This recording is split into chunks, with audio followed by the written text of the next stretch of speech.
Hace unos 1000 años, en estas tierras del norte de España, donde estaba la resistencia frente al Islam, hubo un extraordinario florecimiento de la vida monástica que tuvo probablemente su origen en los eremitorios. Esta vida monástica fue muy importante tanto para la repoblación como para la divulgación del arte románico. Los eremitorios eran cuevas en las montañas donde los eremitas, anacoretas, se retiraban para vivir en la soledad una vida contemplativa y en pobreza, siguiendo el ejemplo de San Antonio Abad y de San Pedro Ermitaño. Esto que ven aquí es una cueva poblada en tiempos por un eremita. Estamos en Olleros de Pisuerga y como esta cueva, al lado de esta roca, había otras muchas. Había en aquellos tiempos del medievo, hacia el siglo VI, VII, VIII, una colonia de ermitaños que poblaron las cuevas al borde del río Pisuerga. Vivían diseminados y próximos. De aquí surgieron los monasterios. De la proximidad de unos con otros se agruparon y se formaron los monasterios.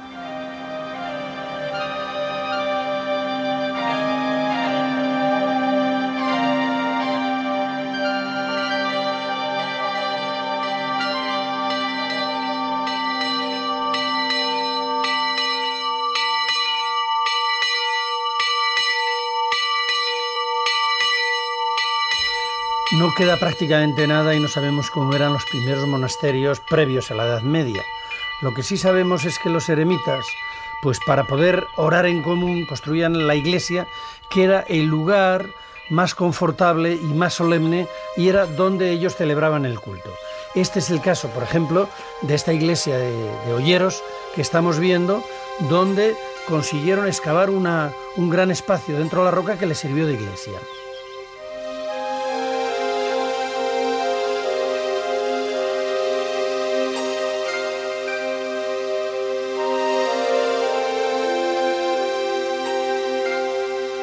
Los ermitaños que estaban dispersos en las cuevas de la montaña se reúnen en una cueva mayor que la utilizan para el culto. Probablemente es un lugar de culto más antiguo, pero les es insuficiente para el número de ermitaños que hay. Entonces deciden cavar en las entrañas de la montaña, hacer una cueva mayor y darle un orden, darle un ritmo. Ese ritmo es el ritmo imperante en aquel tiempo. Es una iglesia románica, una auténtica iglesia excavada en la roca.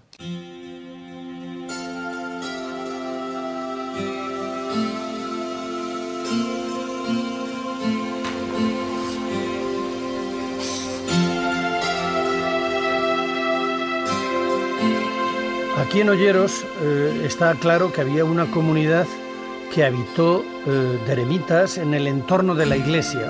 ¿Qué fue primero, si las cuevas o la iglesia?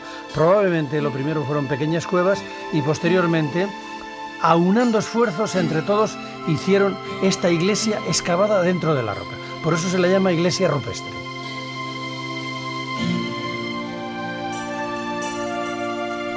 Se ve que se les quedó pequeño el eremitorio y como se estaban haciendo importantes monasterios en la zona, ya tenían oficio y conocían la técnica y el románico. Por eso la iglesia la hicieron siguiendo el orden románico. Esto es, labraron arcos fajones, arcos de medio punto, a lo largo de la nave de la iglesia. No eran necesarios, pero sí marcaban un ritmo y un estilo.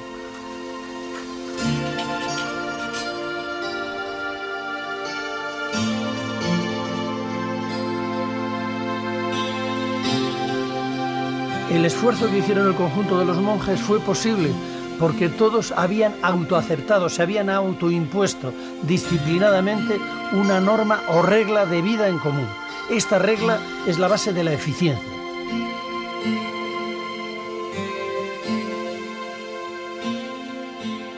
Muy parecido hizo San Benito cuando promulga su regla monástica. Él veía que los monjes estaban dispersos, no se sabía si eran monjes o eran ermitaños, había desorden.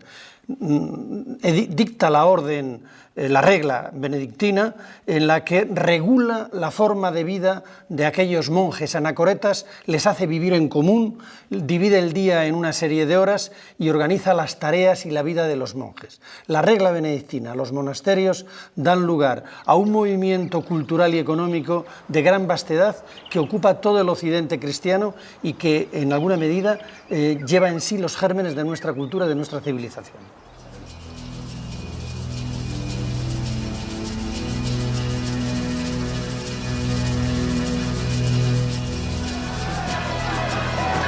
¡Que Dios los bendiga, caballeros! ¡En marcha!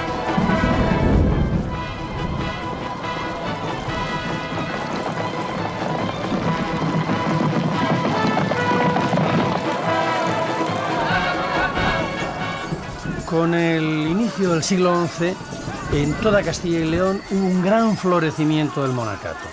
Y lo impulsaron los reyes de Castilla y León, fundamentalmente Fernando I y Alfonso VI. Querían modernizar el reino y la forma era conectarse con Europa. Así pues, adoptaron inmediatamente para sus monasterios la reforma que hizo Cluny de la regla benedictina. Pero fue el Concilio de Collanza, a mediados del siglo XI, donde se estableció, pero por decreto, que todos los monasterios benedictinos tenían que someterse a las reglas de Cluny y a ponerse en contacto con Cluny.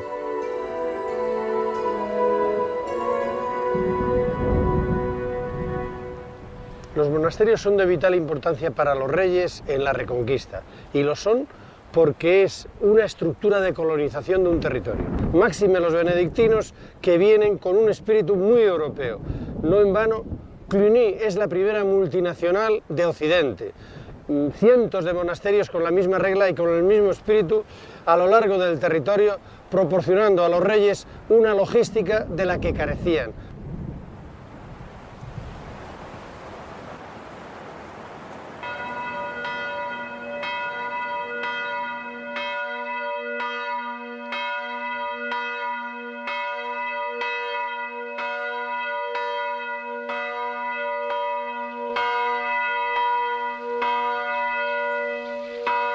El monasterio que mejor se conserva de todos y el no va más, es el monasterio de Silos. Primero fue visigodo, después lo reconstruye Fernán González, lo destruye Almanzor y es con Santo Domingo de Silos y la ayuda del rey Fernando I cuando se hace la gran reconstrucción y probablemente, casi seguro, el claustro bajo se construye con esta magnificencia y calidad que todos conocemos.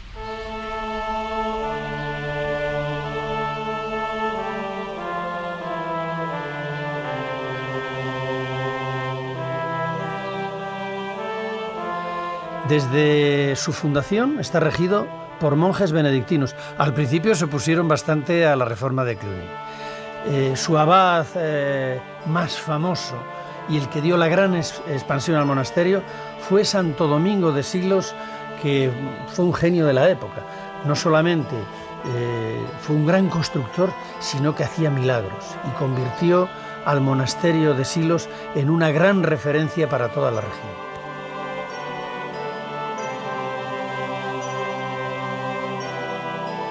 Así que gracias a Santo Domingo, pues dejó de ser un oscuro monasterio en el Valle de Tabladillo para convertirse en uno de los más importantes monasterios benedictinos de Europa, ¿no?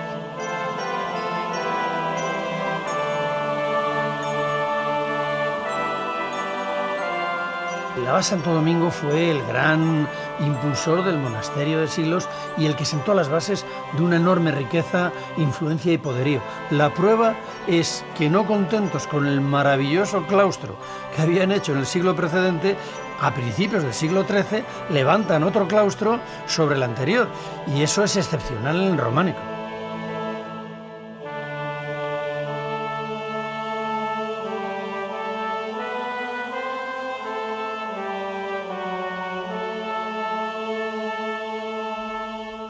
No hay más que ver el emplazamiento de Silos para ver que está en un descampado, pero la eficacia que tenían hacía que aquellas tierras que eran yermas, puestas en producción y en organización, pues eran rentables. Y alrededor del monasterio surgían enseguida poblaciones.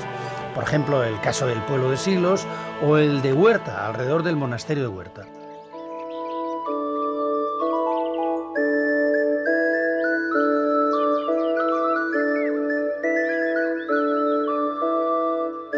fue por esta eficiencia repobladora por la que los monasterios tuvieron tanto apoyo de los reyes y de los nobles, porque en realidad eran la punta de lanza de la colonización de los territorios que eran reconquistados, que les quitaban a los árabes y que tenían que poner rápidamente en funcionamiento.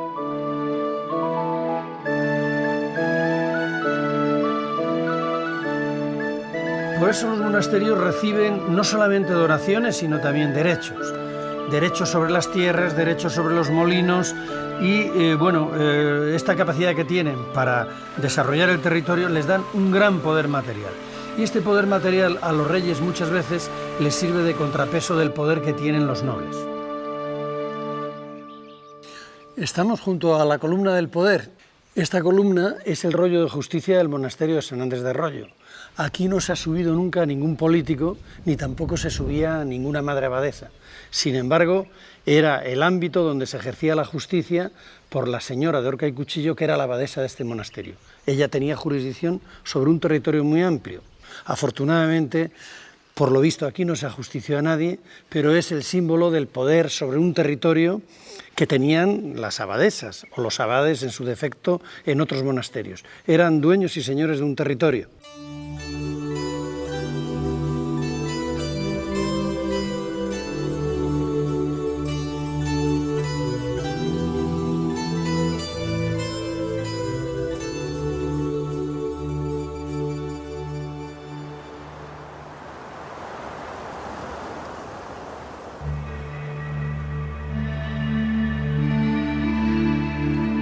Muy cerca del monasterio de Silos están las impresionantes ruinas del monasterio de San Pedro de Arlanza, hoy arruinado por culpa de la desamortización, pero que es una de las glorias de Castilla. Fue fundado en el año 912 por el conde Fernán González.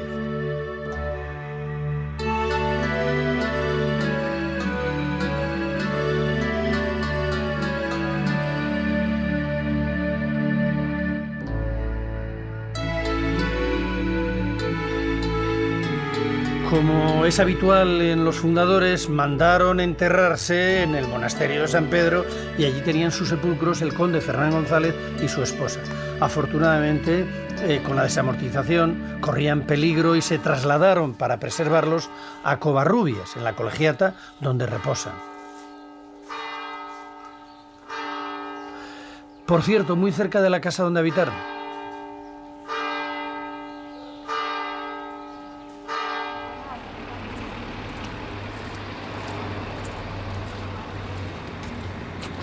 No se lo van a creer, pero hace 1000 años estas ruinas albergaron el monasterio benedictino más poderoso de Castilla y León.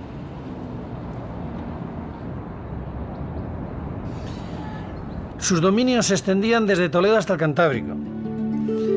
Estaba bajo la advocación de San Facundo y San Primitivo, y a finales del siglo XI ya dependían de él 130 monasterios. Bueno, el monasterio estaba en la órbita de Cluny. Cluny era la gran multinacional monástica europea. Se construyó en parte con dinero español. Era el que le mandaban los reyes Fernando I y Alfonso VI de lo que recaudaban de los parias, es de las parias, que eran los tributos que cobraban a los reyes moros por no darles caña, ¿no? No solamente era una multinacional en la construcción, porque venía dinero de todos los países, sino en el mantenimiento. Cluny se sufragaba y se sostenía con dinero que le enviaba cada monasterio que dependía de él. Dependía para bien, porque se pasaban monjes de Cluny a los monasterios y se pasaba sobre todo el saber, el conocimiento, etcétera, etcétera.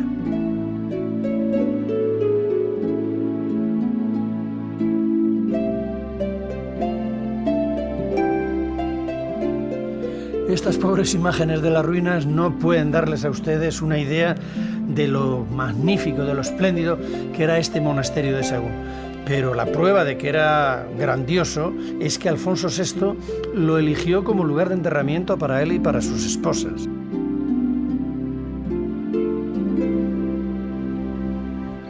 Bueno, no todo van a ser ruinas, no todo van a ser ruinas. Aquí tenemos un monasterio entero, el de San Pedro de las Dueñas.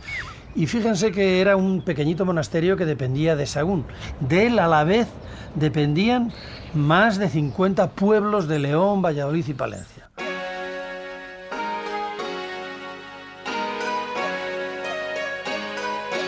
Este monasterio, que era imponente, pues tenía riquezas suficientes como para acometer la construcción de una gran iglesia, expresión de su poderío, que querían que fuera una imitación de la de San Isidoro de León. Lo que pasa que iniciada la obra, pues vinieron los problemas presupuestarios y tuvieron que acabarla en ladrillo por limitaciones presupuestarias.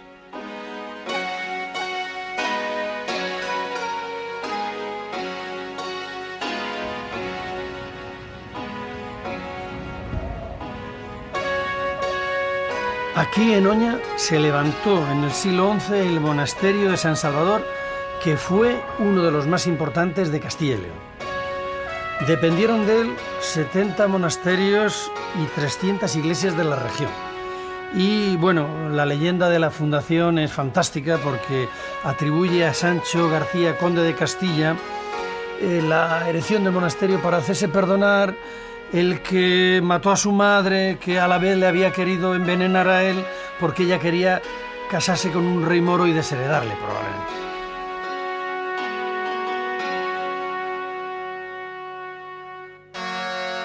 El sucesor, Sancho III, el mayor de Navarra, fue el que puso el monasterio bajo la observancia cluniacense.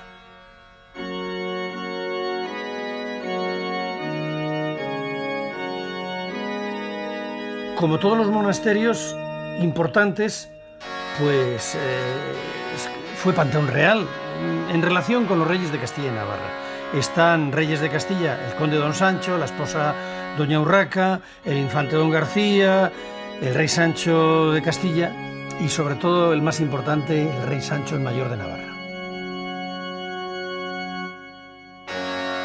Para la vida de los monasterios es fundamental el mecenazgo, lo que hoy se llama el mecenazgo, la relación directa con la nobleza y sobre todo con la realeza. Los monjes, con sus oraciones y sobre todo enterrándoles y luego rezando de por vida, garantizan la salvación de los reyes y de los nobles. Y estos a su vez les compensan pues dándoles rentas, dándoles fincas, dándoles privilegios, de forma que los unos garantizan la vida confortable a los otros y los otros garantizan la salvación eterna de las almas de los benefactores.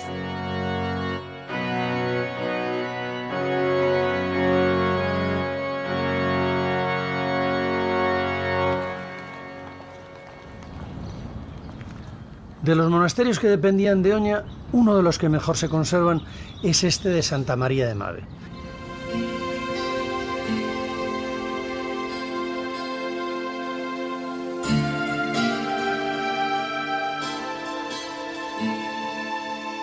Es un monasterio del siglo XII que tiene una particularidad, es de una gran pureza de líneas, sus tres ábsides, el cimborrio, un monasterio perfecto, ¿no?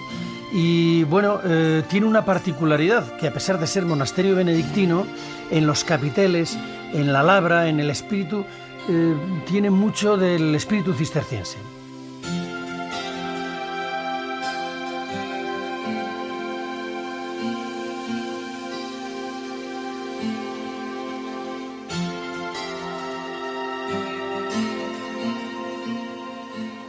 Aquí en Carrión de los Condes, a la vera del río Carrión, se refundó en el siglo XI por el conde Gómez Díaz el gran monasterio en honor de San Zoilo, mártir cordobés.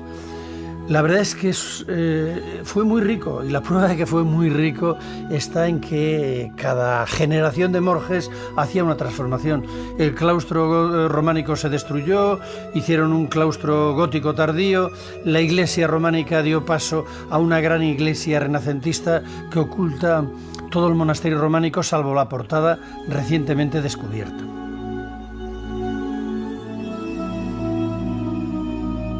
Dan prueba de la importancia y del poderío que tenía el monasterio los sarcófagos que hoy en día se exhiben en esta iglesia renacentista, que sustituyó a la románica y donde están enterrados los nobles, fundamentalmente los pertenecientes a los Beni Gómez de Carrión de los Condes.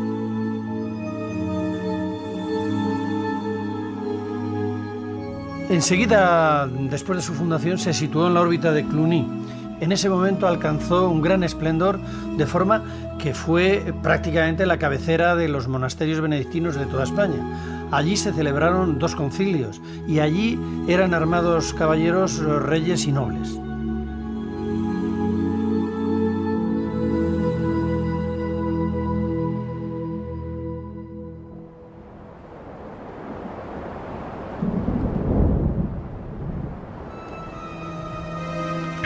Los monasterios tenían cada vez más poder y más control sobre el territorio.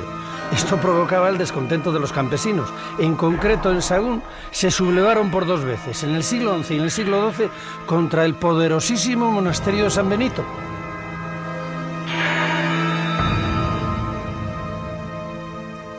Los monjes benedictinos, a partir del ora et labora, pues se fueron haciendo ricos. Entre donaciones, explotación de fincas, molinos, etcétera, pues la pobreza se quedó un poco a un lado y se gastaban el dinero en adornos, no solamente en los capiteles, sino que ornamentaban las iglesias, empezaron a pintarlas, etcétera, etcétera. Bueno, un lujo. Para combatir esto vino la Reforma Cisterciense, de la cual San Bernardo de Claraval estableció unas bases que obligaban a quitar la ornamentación del monasterio cisterciense y aumentar el tiempo dedicado al canto, al rezo, sobre el tiempo del trabajo. Aquí en Moreruela, estas ruinas imponentes de lo que se cree que es el primer monasterio que implanta el Cister en España, son la muestra de la elevación, grandeza y simplicidad que la orden intenta implantar en su norma. La reforma cisterciense contra los excesos benedictinos surge también en Francia, en Citeaux. Los cistercienses vestían de blanco, por eso se les llamaban los monjes blancos. El Cister sigue también la regla de San Benito, lo que pasa es que son mucho más rigoristas. Quieren aplicarla estrictamente y por eso vuelven a los orígenes, a la pobreza, a la obediencia, y lo que hacen es trabajar más y estudiar menos para aprovechar el tiempo.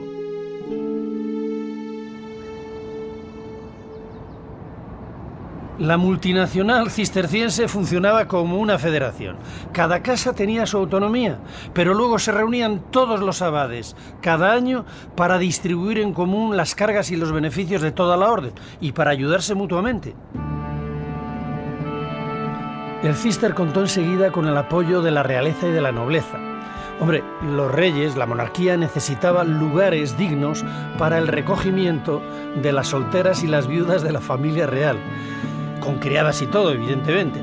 De ahí la importancia y la grandeza de los monasterios que hicieron en Castilla y León, sobre todo Alfonso VIII, con las huelgas reales, donde se fue retirando la parte femenina de la familia real. Bueno, este es el motivo de fundación, y hay otro también, claro. En la carta fundacional, Alfonso VIII también señala que deseaba obtener en la tierra la remisión de sus pecados y después un lugar con los santos en el cielo. Hombre, rey en la tierra y salvado en el cielo, de eso se trataba. Y aquí han reposado durante 800 años el bueno del rey Alfonso, su esposa doña Leonor y muchos reyes de Castilla. Bueno, en paz no, porque las tropas de Napoleón levantaron las tapas de los sepulcros para saquearlos en busca de las riquezas y tesoros que escondían.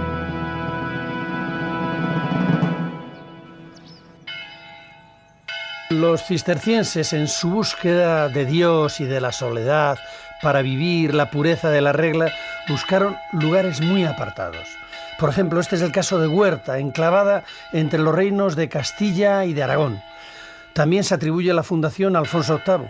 Y aquí siguen, después de 800 años, practicando la misma regla cisterciense. ¿Qué permanece del Cister primitivo en la regla actual y en la vida de hoy? ¿Qué es lo que más llama la atención y que llamó en su tiempo y que sigue llamando hoy a nuestra sociedad? Yo creo, personalmente, y en mi caso, ha sido la sencillez. Cister busca la simplicidad, lo genuino del hombre, lo genuino del hombre y lo genuino del creyente. Y precisamente, en cierta medida, lo consiguieron. Vieron que buscaban una vida dedicada al trabajo, dedicada a la oración, dedicada también a la formación intelectual. ¿Ustedes son felices? intentamos serlo. La felicidad es una meta a la cual llegaremos con el tiempo y es también un don que Dios nos da. Parece que llaman a misa. Ya nos llaman. Muchísimas gracias, Padre Alfonso. Igualmente.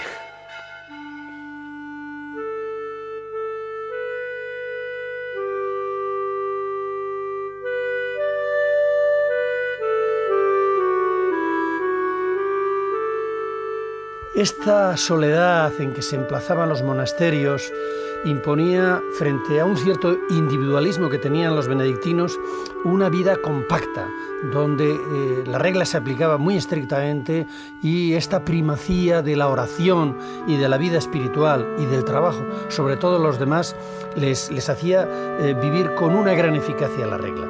Este es el caso del monasterio de San Andrés de Arroyo, monasterio femenino del norte de Palencia, en el cual, vamos, nunca abandonaron, ni siquiera en la desamortización, las monjas el monasterio.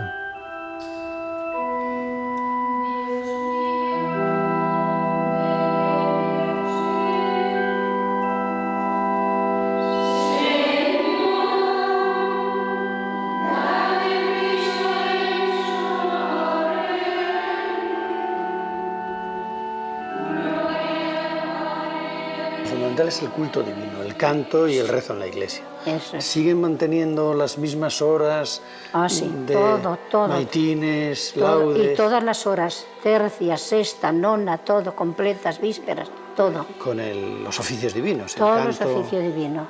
En realidad esa es la esencia de la vida monástica, ¿no? Esto, El culto divino. esto es lo principal en la vida monástica. Si esto perdemos, lo hemos perdido todo. ¿Y ustedes son felices aquí? Ay, felicísimas. O sea que el Y mundo... no cambiaría mi vida, no cambiaría ni esta orden, ni estas hermanas, por nada.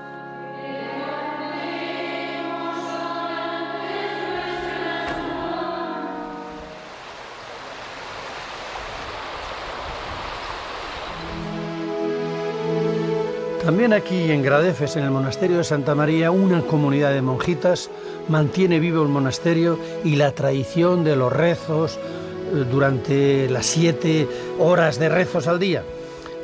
Bueno, es un monasterio cisterciense espectacular, de una gran pureza.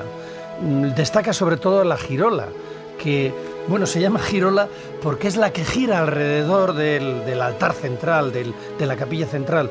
Son 7 tramos abovedados de crucería que dan continuidad a las naves laterales y permiten, bien sea la procesión o bien sea la peregrinación.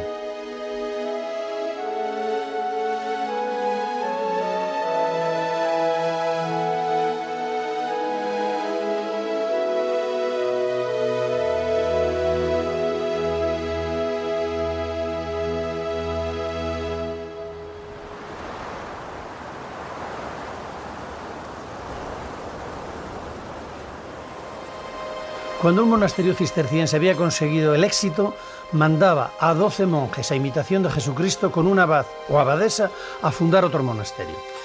Así, colonizaron prácticamente toda la cuenca del Duero. Como eran devotos de la Virgen, ponían a los monasterios el nombre de Santa María. Santa María de Valbuena, Santa María de Palazuelos. Con los cistercienses la historia se repite. Les pasa lo que a los benedictinos, trabajan con eficiencia, reciben donaciones de reyes y nobles, total, que se hacen ricos. Y cuando se hacen ricos, pues la vida inicial se relaja, las costumbres se disipan y vienen otros con el mismo rigor que vinieron ellos a reformarles o a encontrar un sitio en la sociedad y en la sociedad religiosa.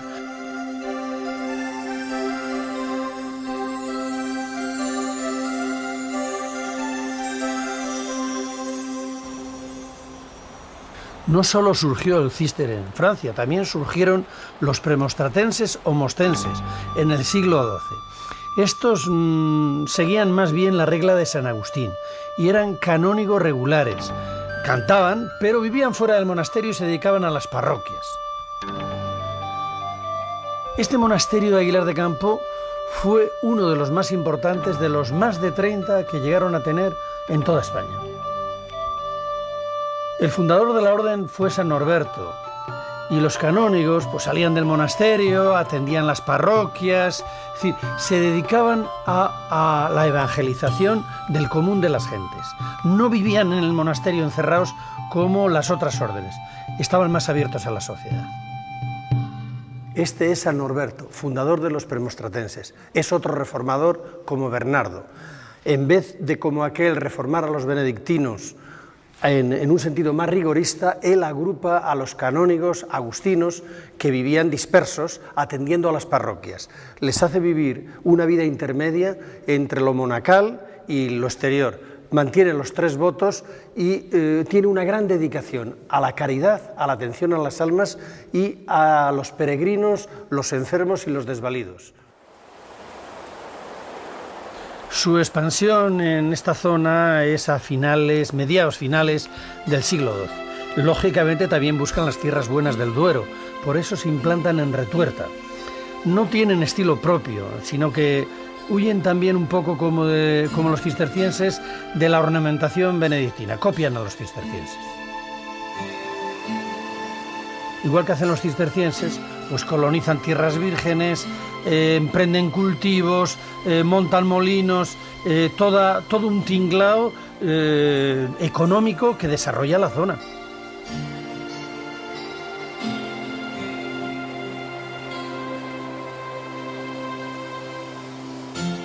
También estos son una multinacional. Tienen una red de monasterios conectados y llegan a ser, entre abadías y prioratos, hasta 1.300 en toda Europa.